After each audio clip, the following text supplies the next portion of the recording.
بما انه نحن روح ونفس وجسد، صح. الجسد بيسبح الرب لما بيركع، لما بيزقف، لما بيصلي.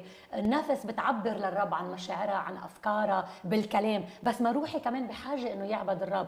روحي يعبد الرب بحاجه انه يصلي، وصلاه الروح العقل ما بيفهمها، فبصلي من روحي لروح الرب. الرسول بولس قال انا بشكر الرب صلي اكثر منكم كلكم بالالسنه. هل هو عم يتباهى؟ هل هو عم يشوف حاله علي، ولا هيدي الموهبه متاحه لإلي كمان؟